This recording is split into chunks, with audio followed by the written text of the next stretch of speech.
Vocês estão felizes? Mais uma vez, vocês estão felizes? Amém.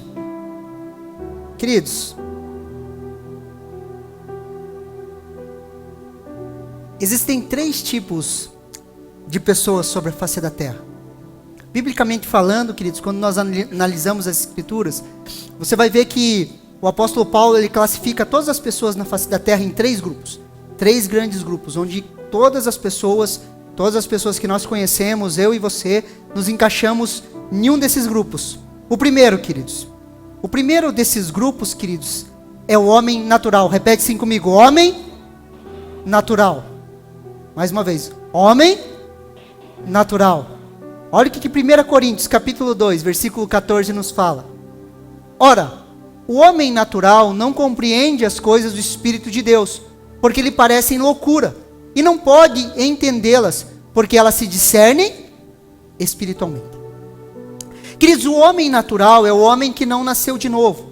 O homem natural é aquele que não reconheceu a Jesus Cristo como seu único e suficiente Salvador. Ele não passou pelo processo de regeneração. Ele não nasceu de novo. Ele não tem acesso a Deus. As coisas de Deus lhe parecem loucura. Quando você fala que você crê que Jesus Cristo é o teu único e suficiente Salvador, na cabeça dele ele não entende. Ele racionaliza as coisas e ele não compreende. Se você for falar para ele que você acredita de forma literal que o mar vermelho se abriu, que a mão poderosa de Deus tirou, queridos, aquele povo do Egito, que abriu o mar vermelho, que levou o pessoal, que Josué rodou Jericó até que as muralhas caíssem, queridos. Se você falar isso para ele, o que vai acontecer? Ele não vai entender.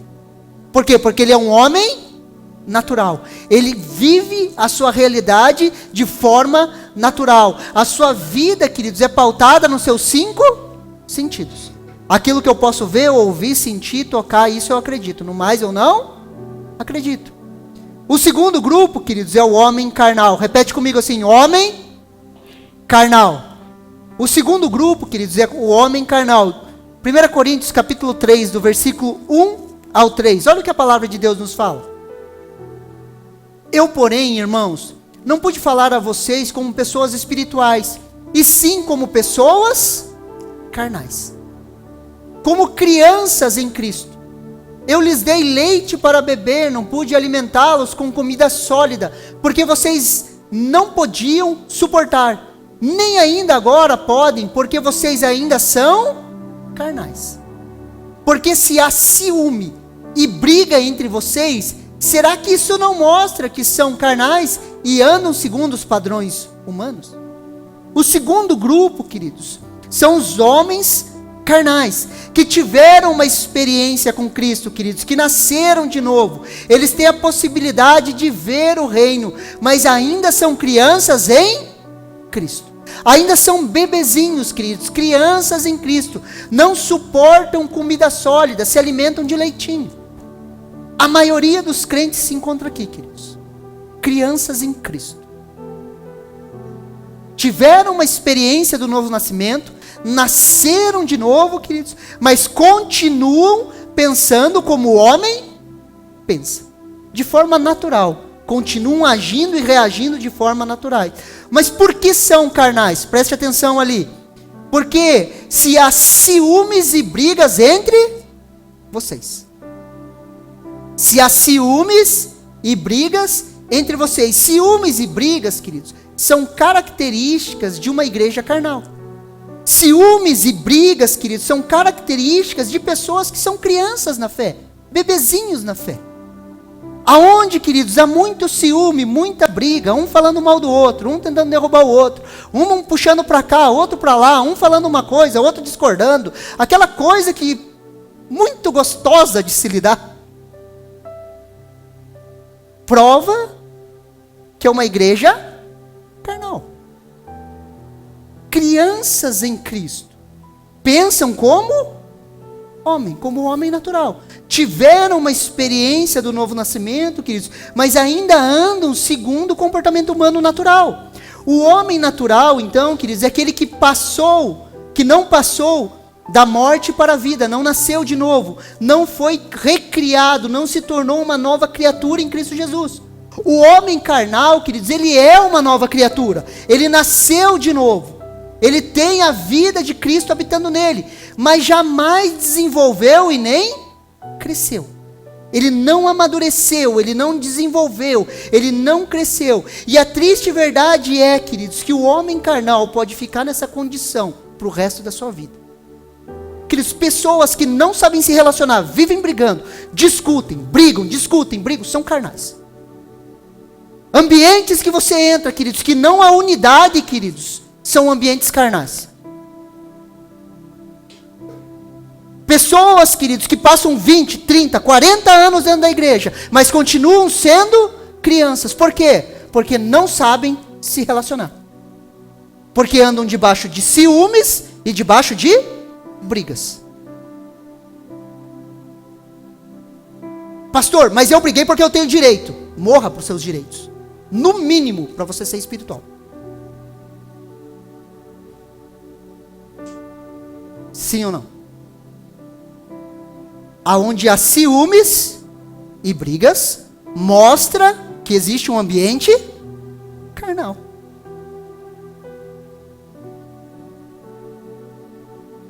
Pessoas carnais, queridos, talvez nunca passem da etapa da primeira infância na sua condição de nova criatura. Eles são governados pelo seu corpo, pelos seus sentimentos, e não pelo Espírito Santo de Deus. Momentos tensos, queridos, que nós estamos debaixo de pressão, de tensão, são momentos, queridos, que revelam o nosso coração. Por isso que momentos de tensão, de pressão, são momentos de cura. Quando a pessoa está pressionada, queridos, debaixo de muita pressão, de muita tensão, você descobre o que está no coração dela. Enquanto isso, ela é um personagem. Quando Deus bota pressão sobre as pessoas, o coração sobe para cima. Consegue me entender? Sobe assim, sobe. Por isso, queridos, que os frutos do Espírito, eles aparecem em momentos de pressão. Amor, bondade, benignidade, mansidão, paz, alegria, domínio próprio. Pressão vem, o domínio próprio precisa aparecer, frutificar nas nossas vidas. Terceiro grande grupo, queridos, são os homens espirituais. Repete assim comigo: homem espiritual. Olha o que 1 Coríntios capítulo 2, versículo do 15 ao 16 nos fala. Porém, a pessoa espiritual julga todas as coisas, mas ela não é julgada por ninguém. Pois quem conheceu a mente do Senhor, para que possa instruir? Nós, porém, temos a mente de Cristo. O homem espiritual, queridos, é aquele que nasceu de novo e desenvolveu os aspectos divinos. Seu espírito conquistou o domínio nos seus processos intelectuais. Ele é governado pelo seu espírito. Conseguiu controlar o seu corpo e os seus sentimentos físicos. Deus o governa por meio da sua palavra. O homem espiritual, ele acessa a mente de Cristo. Ele vê as situações como Cristo Jesus vê. Como Cristo Jesus vê. E essa é a minha e a sua jornada. Nós estamos em uma jornada, queridos. Eu e você estamos em uma jornada de crescimento. Estamos avançando para o alvo. Estamos dia a dia sendo transformados à imagem de Cristo Jesus. Cada um de nós, queridos, tem que ter uma meta de um crescimento espiritual, de querer desenvolver a sua vida, queridos, de querer se tornar mais parecido com Jesus, a ponto de se tornar um homem espiritual. E isso é um processo. Repete comigo sim, processo. Senão vocês vão dormir. Processo, queridos. Isso é um processo. Não acontece de uma hora para outra, queridos. Não acontece se eu e você não nos desafiarmos a renovar a nossa mente. Renovarmos a nossa mente. Olha o que Romanos, queridos, capítulo 12, versículo 2 nos fala.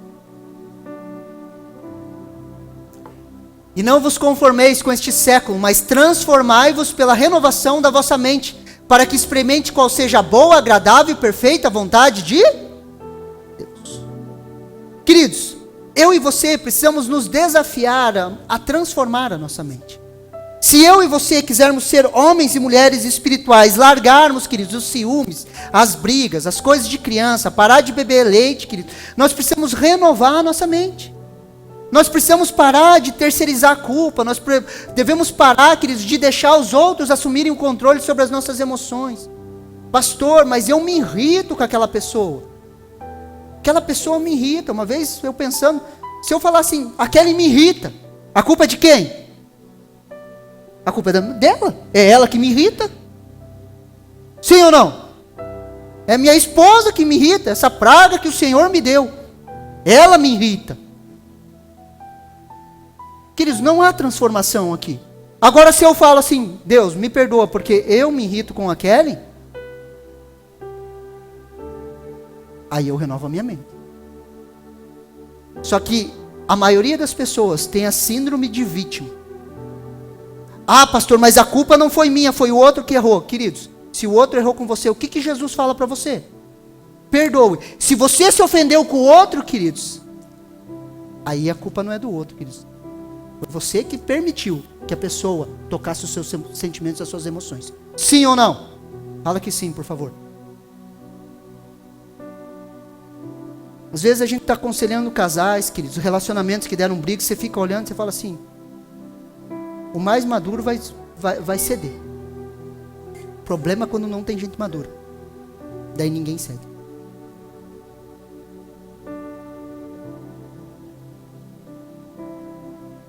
Sim ou não?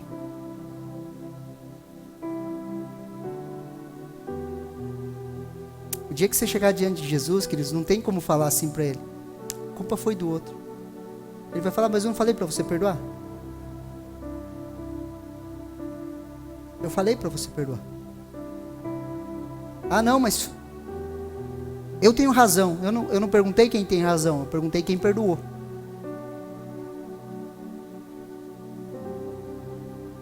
Sim ou não?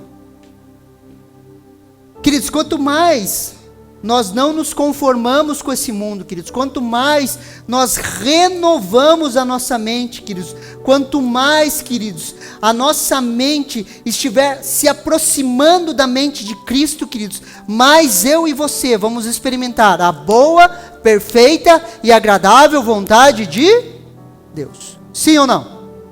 Já que a gente está falando de perdão, perdoar é fácil, queridos? Não, mas é a melhor vida que se tem, sim ou não? Queridos, é melhor passar pelo processo de perdão que carregar mágoa. Quem já andou magoado com pessoas sabe a dor que é, o peso que é, a dificuldade que é caminhar, desenvolver, crescer. A maioria, queridos, dos processos de libertação, de desencapetamento, queridos, que nós mandamos o demônio embora por causa disso. Falta de perdão. Eu posso dizer 90%, queridos, das pessoas que eu imponho as mãos e caem endemoniadas por causa de falta de perdão.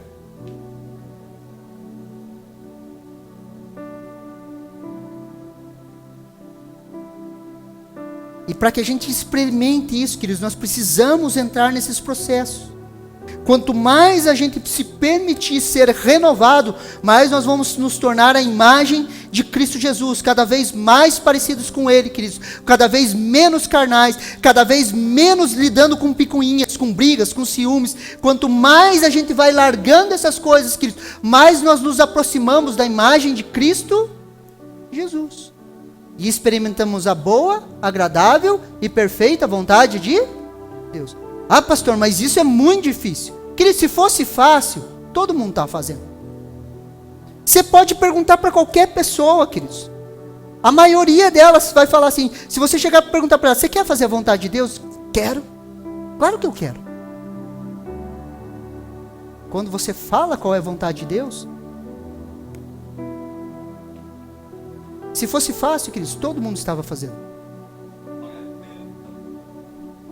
Hoje em Cristo, queridos, vivemos uma nova realidade, queridos. Nessa jornada rumo a sermos espirituais, queridos, nós precisamos entender que nós vivemos uma nova realidade. Nós fomos chamados da morte para a vida. Hoje nós vivemos uma nova realidade. Não somos pessoas naturais. Acessamos e vivemos uma vida espiritual. Se você crê que Jesus Cristo é o Filho de Deus, queridos, que veio a esse mundo em carne, morreu, ressuscitou para te trazer vida, queridos, você reconhece isso, você nasce de novo, queridos. Você tem acesso às coisas espirituais. Você não é mais um homem natural. Você começa a se tornar um ser espiritual. Você tem acesso às coisas de Deus. Você entra em uma nova realidade.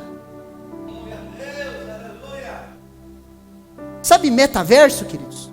Metaverso. Você bota aquele óculos de realidade virtual, você entra em outro universo. É a mesma coisa, queridos. Pela fé nós acessamos uma nova realidade, um novo entendimento, um novo estilo de vida, uma nova maneira de pensar, uma nova maneira de viver, uma nova maneira de agir, uma nova maneira de se comportar, de se relacionar, uma nova maneira, novas direções, uma nova realidade, queridos. Se abre um novo reino, uma nova vida sobre nós. E nessa nova realidade, queridos, existe um reino espiritual. O reino espiritual, ele é extremamente real. Olha o que 2 Reis, queridos, e eu gosto muito desse texto. 2 Reis, capítulo 6, do versículo 15 ao 18. Preste muita atenção, olha que história interessante, queridos. O servo do homem de Deus levantou bem cedo, e ao sair, eis que tropas, cavalos, carros de guerra, haviam cercado a cidade. Então disse o moço de Eliseu: ai, meu senhor, o que faremos? Ele respondeu: não tenha medo, porque são mais os que estão conosco do que estão com eles. E Eliseu orou e disse: Senhor, peço-te que abra os olhos dele para que veja. O Senhor abriu os olhos do moço e ele viu que o monte estava cheio de cavalos, carros de fogo ao redor de Eliseu. Versículo 18.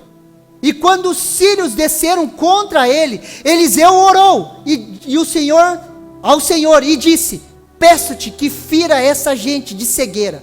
E ele os feriu de cegueira, conforme a palavra de Eliseu. Olha que impressionante, queridos. Aqui nós podemos perceber um contraste, queridos. Nós vemos dois homens, queridos. O servo de Eliseu, queridos, e Eliseu.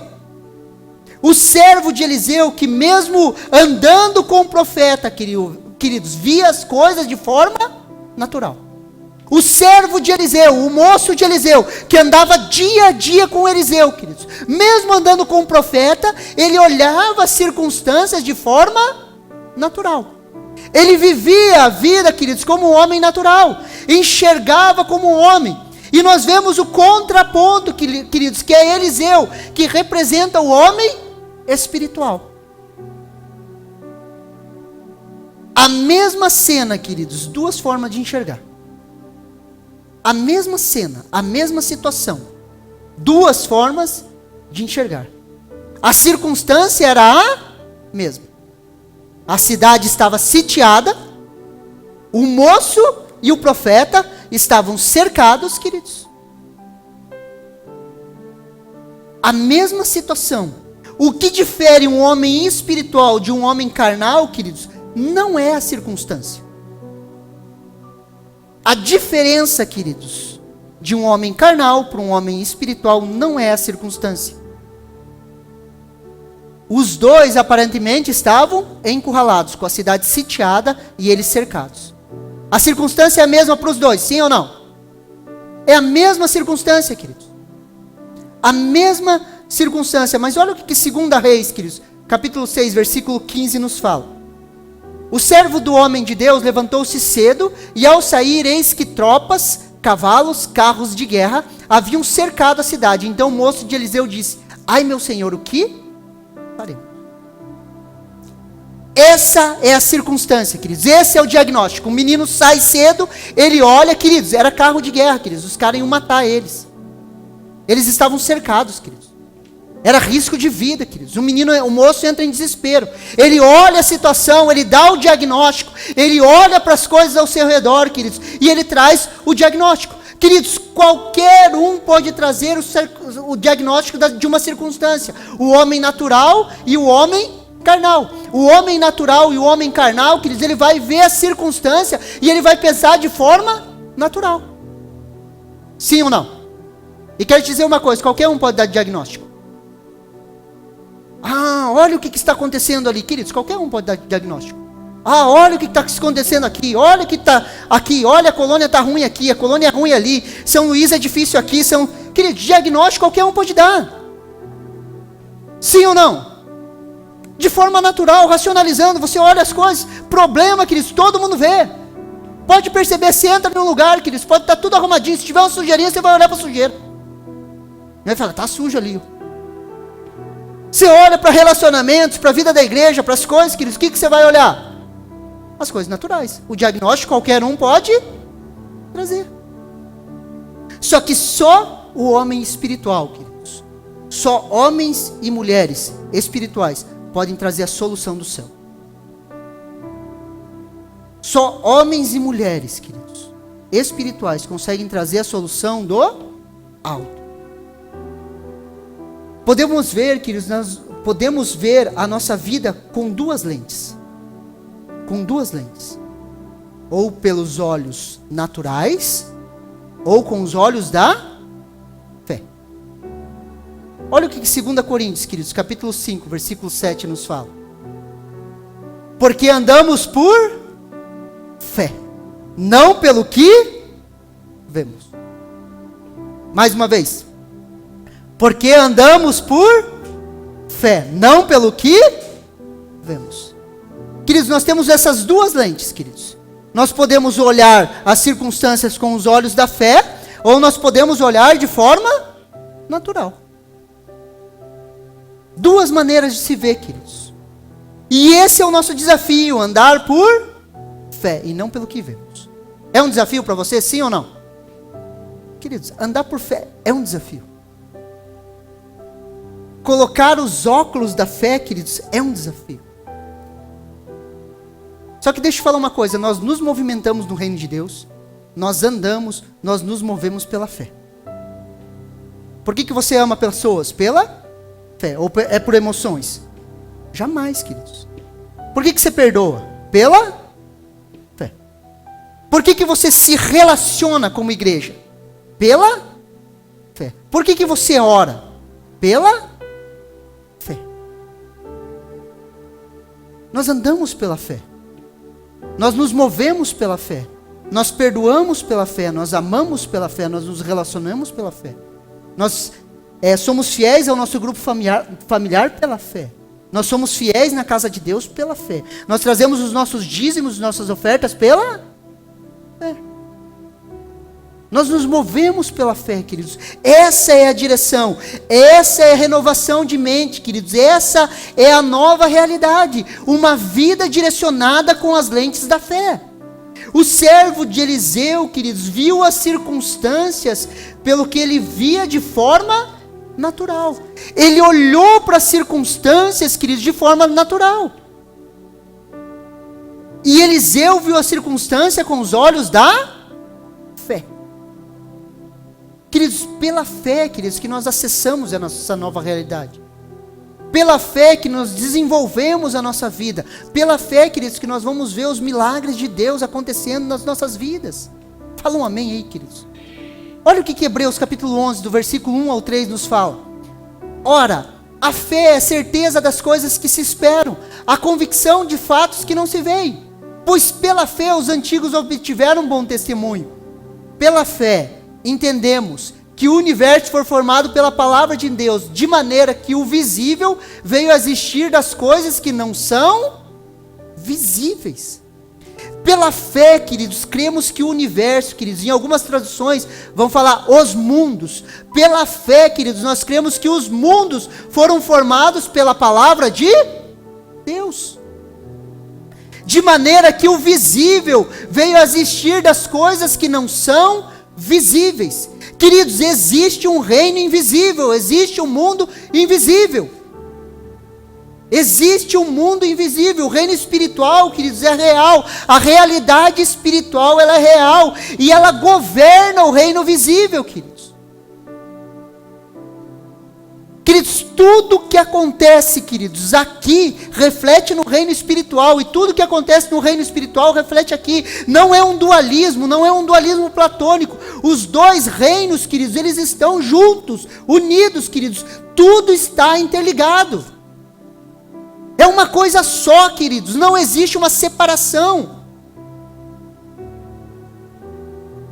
E acessamos essa nova realidade pela fé, conquistamos, guerreamos nas regiões celestiais.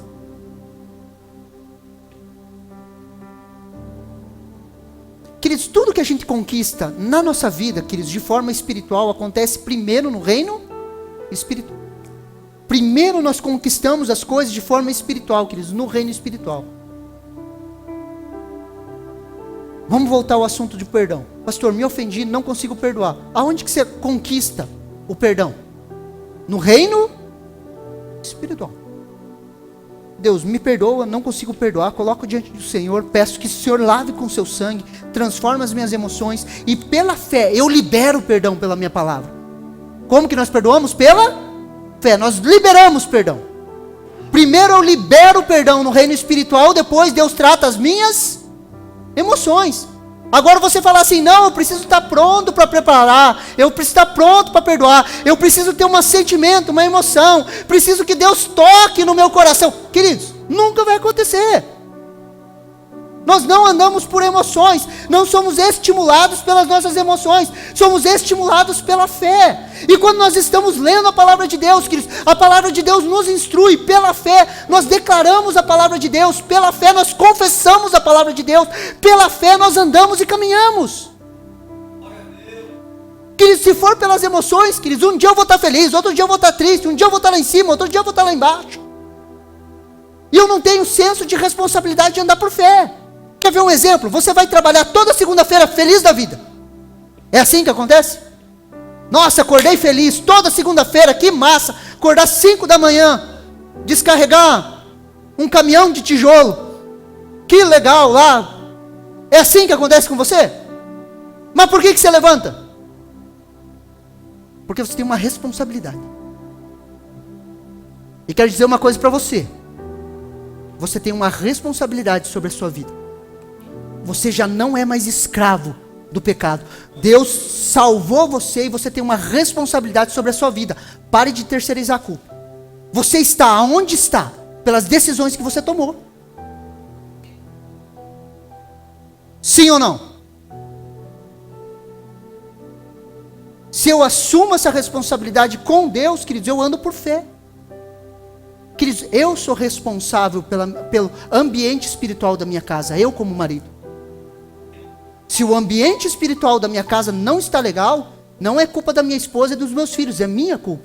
E eu preciso levantar mais cedo, orar diante de Deus, confessar a palavra, liberar a palavra, começar a guerrear de forma espiritual para que o ambiente mude.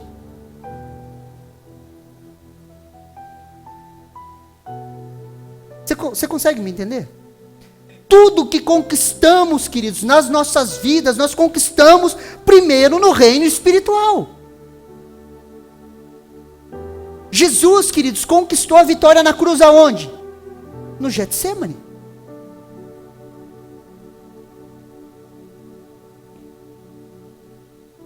O maior sofrimento dele não foi a cruz, foi o Getsemane, queridos.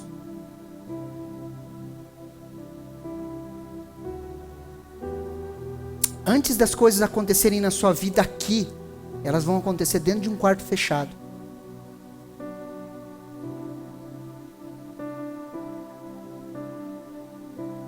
Nesse reino espiritual, queridos, o primeiro inimigo a ser vencido é o medo. Olha o que 2 Reis, capítulo 6, versículo do 15 ao 16 nos fala.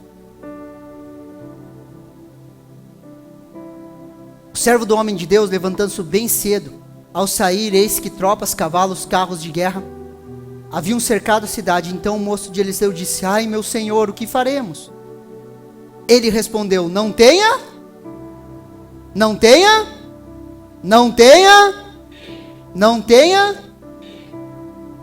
O servo de Eliseu, queridos, traz o diagnóstico da circunstância e conclui que era o fim deles, queridos, e faz uma pergunta clássica, queridos: o que faremos? O que faremos, pois, em vista dessas coisas? O que a gente vai fazer? O que o servo de Eliseu, queridos, o que Eliseu responde para o seu servo? Não tenha medo, não tenha, recebe essa palavra para você, não tenha medo, não tenha medo.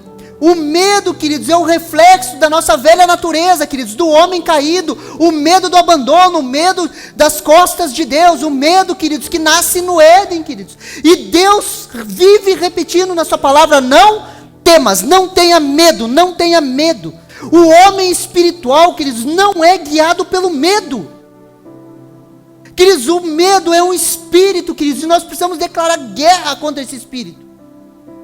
Não tenha medo. O homem natural, queridos, o homem que não nasceu de novo, o homem carnal, que não desenvolveu, queridos, sua vida espiritual, ele vive debaixo do jugo do medo. As suas ações são reflexos de medo.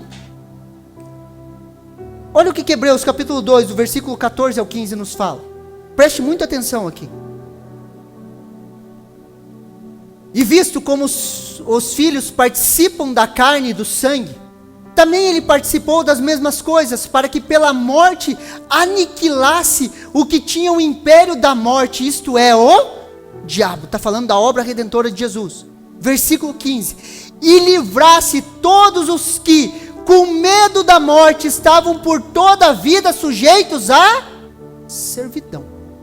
Todo ser humano que não teve um encontro com Jesus, não foi livre, queridos, do medo da morte, e vive debaixo de servidão.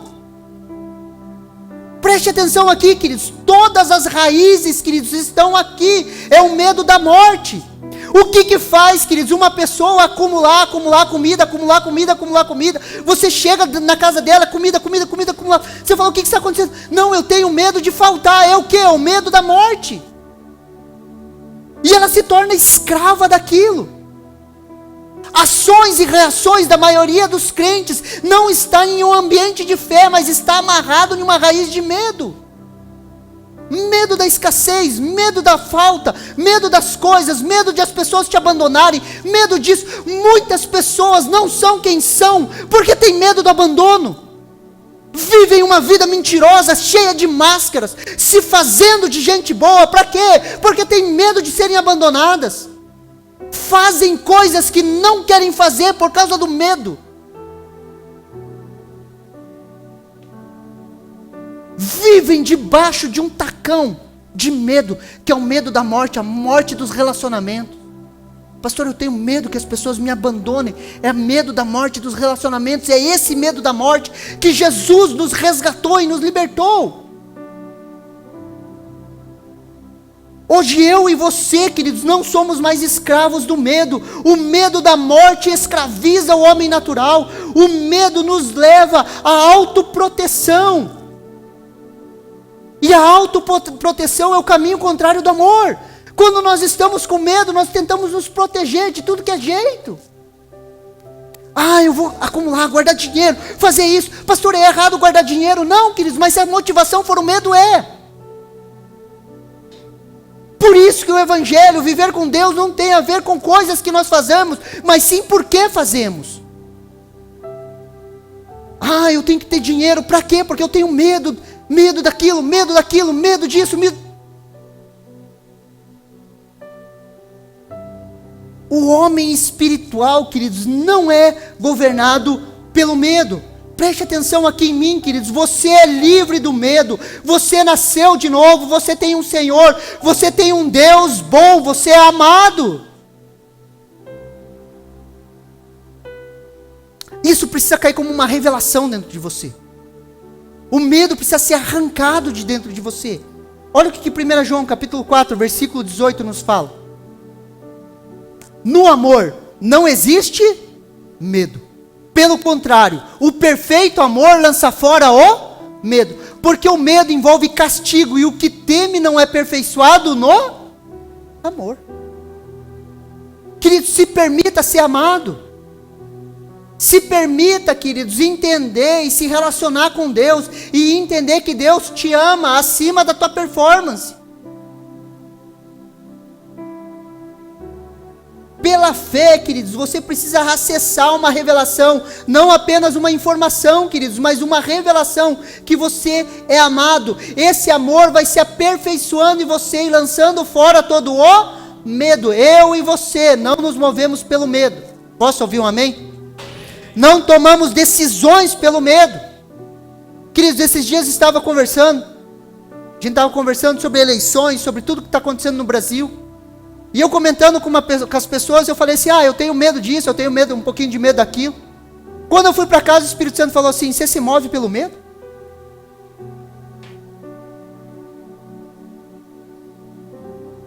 Você se move pelo medo? Então você tem medo daquilo, medo daquilo. Não importa as circunstâncias, queridos. Jesus ama a sua igreja. Não que nós largamos a responsabilidade das nossas decisões políticas. Posso ouvir um amém? Nós não largamos as nossas responsabilidades.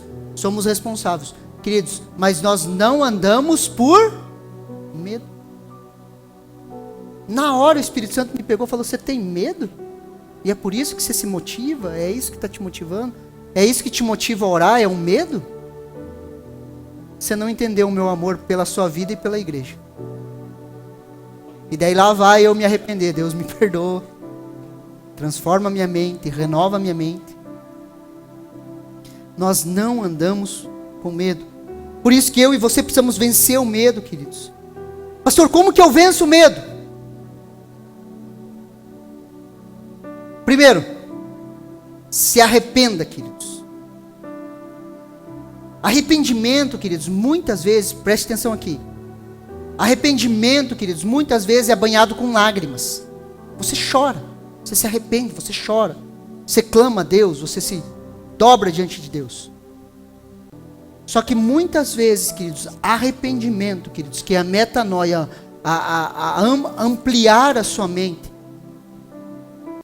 Arrependimento, queridos, muitas vezes não tem a ver com emoções, tem a ver com fé. Quer ver um exemplo? Você está lendo lá e você está ouvindo o teu pastor pregando. E você encontra raízes de medo dentro de você. O que você tem que fazer?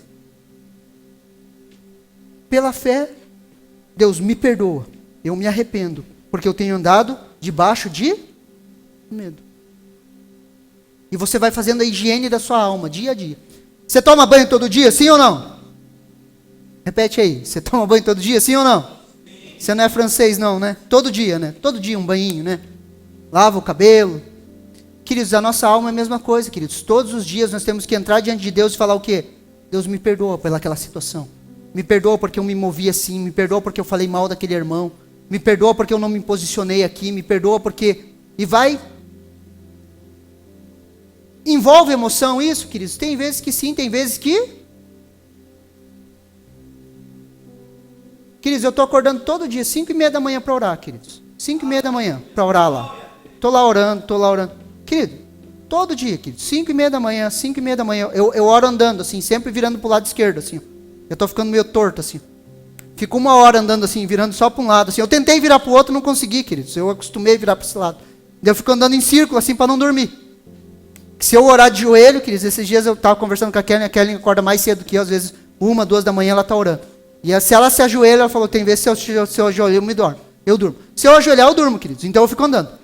De um lado para o outro. Todo dia, 5 da manhã eu estou lá orando. 5:30 da manhã eu estou orando.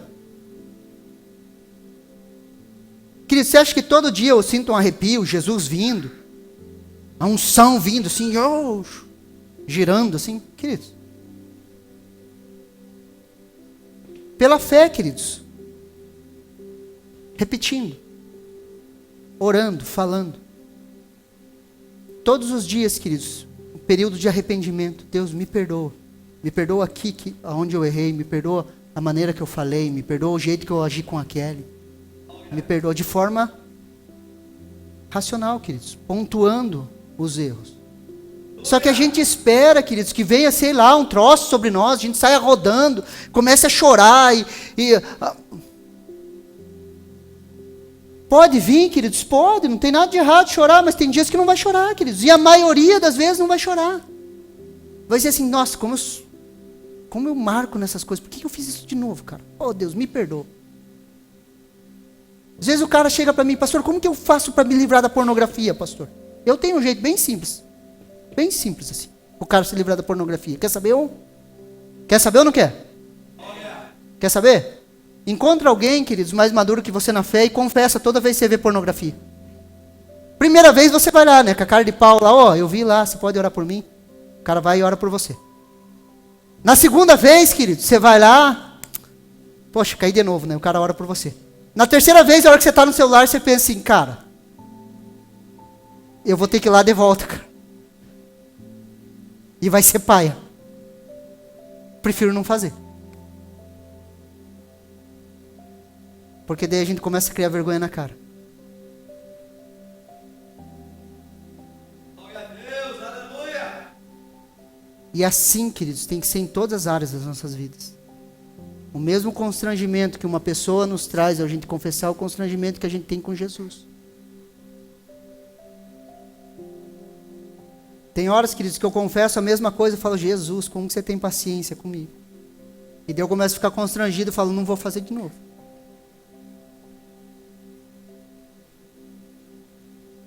E depois você começa a orar, Deus trata as motivações do meu coração. Por que eu faço as coisas? Aí o bicho pega. Nós precisamos fazer higiene na nossa alma, queridos. Nós precisamos entrar na presença de Deus e falar, Deus, eu não quero mais viver debaixo do medo. Eu me arrependo pelo medo. Eu amarro esse espírito de medo, eu mando embora esse espírito de medo, eu não aceito esse espírito de medo na minha vida. Fala um amém aí, crente, para mim entender que você está entendendo. Essa nova realidade, queridos, a circunstância, nessa nova realidade, queridos, que nós vivemos, essa circunstância não nos governam. Olha o que 2 Reis, capítulo 6, versículo 17 e 18 nos fala. E Eliseu orou e disse, Senhor, peço-te que abra os olhos dele, para que veja. O Senhor abriu os olhos do moço e ele viu que o monte estava cheio de cavalos, carros de fogo ao redor de Eliseu. E quando os sírios desceram contra ele, Eliseu orou. E o Senhor disse, ao Senhor e disse, peço-te que firas essa gente de cegueira. E ele os feriu de cegueira, conforme a palavra de Eliseu. Queridos, essa é a minha oração para cada um de nós aqui. Que os nossos olhos, eles se abram. E possamos ver essa nova realidade, queridos. Possamos ver que eu e você não estamos sozinhos. Fala amém aí, crente. Nós não estamos sozinhos, queridos. Não tenha medo, você não está sozinho, queridos. E nós precisamos passar do modo natural para o modo sobrenatural, queridos. E nós podemos ver um processo que o servo de Eliseu passou. Vendo as lentes dele sendo trocadas. No versículo 17, o que a palavra de Deus fala? E Eliseu orou. E Eliseu orou. Queridos, há um poder quando nós oramos. As coisas acontecem, queridos, quando nós oramos, queridos. A oração é a chave de acesso a essa nova realidade. Eliseu orou e os olhos do moço se abriram. Eliseu orou, queridos, o homem espiritual, queridos, ora, e o homem natural, queridos, começa a ver a realidade espiritual. Ele orou, queridos. E o seu moço viu uma nova realidade. As escamas caíram. Olha o que Atos capítulo 9, versículo 17 ao 18 nos fala. E Ananias foi e entrou à casa e impondo-lhe as mãos disse, irmão Saulo, o Senhor Jesus, que te apareceu no caminho por onde vinhas, me enviou para que tornes a ver e seja cheio do Espírito Santo. E logo lhes caíram dos olhos como umas escamas e recuperou a vista e levantou-se e foi batizado. Foi o mesmo processo com Paulo, queridos. Você quer ver pessoas nascendo de novo? Você quer ver pessoas, queridos, vendo a realidade espiritual, tendo seus olhos abertos, que elas vejam o que você está vendo hoje? Você quer? Ore por elas. Ore por elas, queridos. Não tente fazer de forma natural. Isso é algo sobrenatural. O grande problema, queridos, é que nós queremos levar as pessoas de modo natural para onde nós estamos. E nós ficamos xaropeando, pegando no pé, venha para cá, venha para cá, venha para cá, sempre de modo natural, sempre de modo natural. Em vez de nós conectarmos as pessoas com a fonte, nós começamos a afastar as pessoas. Porque nós queremos fazer do nosso jeito, e nós esquecemos de orar por elas.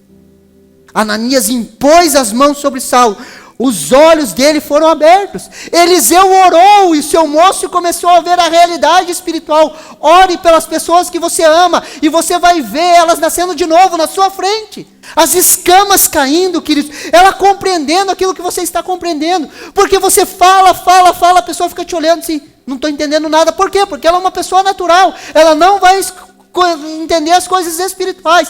Mas, queridos, se você orar, queridos, você é porta-voz do céu sobre a vida dela. Nos lugares celestiais, você libera palavras, queridos. Essa pessoa é transformada, nasce de novo e começa a compreender e ver da maneira que você estava vendo. Eliseu orou, queridos. E o seu moço viu uma nova realidade. E logo em seguida, queridos, ele viu as circunstâncias se dobrar diante deles. Olha o que 2 Reis, queridos, capítulo 6, versículo 18 nos fala. E quando os sírios desceram contra ele, Eliseu orou. Eliseu pegou pedra, foi brigar, xingar. Fez alguma coisa disso, queridos? Foi lá na rede social lá, malditos sírios. Miserável, começou a falar mal. Vamos cancelar, todos os sírios estão cercando a gente. Ele fez isso. O que Eliseu fez, queridos? Eliseu orou ao Senhor e disse, peço que firas essa gente de cegueira. E eles os feriu de cegueira conforme a palavra de Eliseu. Queridos, um homem natural, queridos, o moço de Eliseu, queridos, olhando as circunstâncias, queridos, de forma natural, com medo, queridos, perguntando para um homem espiritual, o que nós vamos fazer? O homem espiritual simplesmente orou, queridos. Os olhos do homem natural se abriram, queridos. As circunstâncias que traziam medo para o moço de Eliseu se dobram diante deles, queridos. As circunstâncias foram moduladas, queridos. O reino natural se dobrou ao reino espiritual. A realidade, queridos, do reino espiritual se estabeleceu no reino físico. A ponto, queridos, de 2 homens, queridos, dobrarem uma multidão.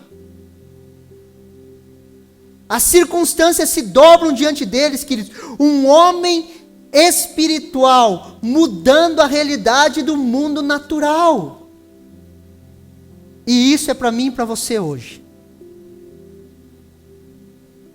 Pela fé, queridos, nós vamos ver as circunstâncias se dobrando, queridos. De uma nova realidade que nós vivemos, queridos. Nós influenciamos uma realidade natural, nós dobramos as coisas, queridos. Nós vemos escamas dos olhos das pessoas caindo por terra. Nós saímos, queridos, de homens naturais, queridos. Nós saímos de homens carnais e nós nos tornamos homens e mulheres espirituais. Essa é a realidade que Deus tem nos chamado a viver. Mas a gente prefere ficar brigando e tendo ciúme dos outros.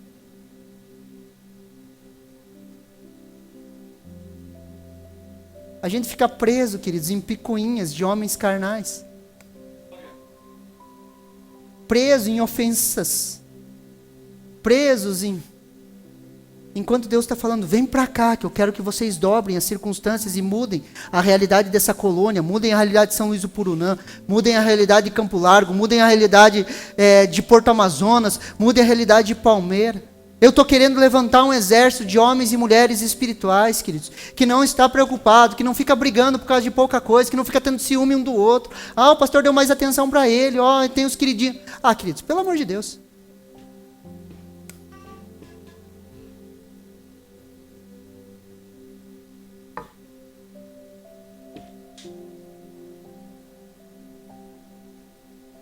minha oração nessa noite é que os teus olhos se abram para a realidade da nova criação, para aquilo que Deus te chamou para viver. Você pare de andar debaixo do medo. Queridos, eu sinto muito forte da parte de Deus que Ele quer libertar pessoas do medo essa noite. Nós não fomos chamados para andar debaixo de medo. Eis que eu não vos dei um espírito de medo, mas de amor, poder e moderação. Existe um espírito de medo, queridos, que compete o governo da tua alma com o Espírito Santo de Deus. Por isso que o apóstolo Paulo fala, Deus não nos deu um espírito de medo. Não é esse espírito que nós andamos, mas nós andamos em um espírito de amor, poder e moderação. Somos guiados pelo Espírito Santo de Deus, somos homens e mulheres espirituais. Já deixamos essa velha vida governada pelo medo da morte. Agora vivemos uma nova vida, debaixo de amor, poder e moderação. Fala um amém aí para mim acreditar que você está crendo no que eu estou falando. Rompa as barreiras, queridos. Pastor, não consigo romper. Você vai romper hoje, porque hoje vai vir um espírito de arrependimento sobre você e você vai falar, eu tenho que me arrepender do medo que eu vivo amarrado. Deus só nos... Presta atenção aqui. Deus só te liberta dos teus inimigos. Enquanto o medo for seu amigo, queridos, e não se tornar o seu inimigo, Deus não te liberta. Parece absurdo, queridos, mas não é. Quer ver outro exemplo? Sabe o sentimento de comiseração? Tadinho de mim, só eu sofro nessa vida. Olha, sempre eu sofro, sabe? Isso é bom, queridos. Pessoas se viciam nisso. São viciadas nisso. Gostam que as pessoas tenham dó delas. Sabe quando você conta uma história? Poxa, passei uma situação difícil assim. Ah, mas só isso? Não, eu já passei por coisa pior, foi assim, sabe? Ah, eu bati o dedinho assim na quina e meu dedinho virou para o lado. Ih, o meu dedinho já bateu lá no calcanhar uma vez. Oh. Sabe? É o espírito de autocomiseração. Deus só nos liberta dos nossos inimigos. Se isso continuar sendo meu amigo, acalentar minha alma, tocar minha alma, eu sentir prazer quando as pessoas têm dó de mim, eu nunca vou ser liberto disso. Eu e você fomos chamados para uma nova realidade. Eu e você fomos chamados para ser homens e mulheres espirituais. Você recebe essa palavra no seu coração? Vamos se colocar em pé, vamos orar?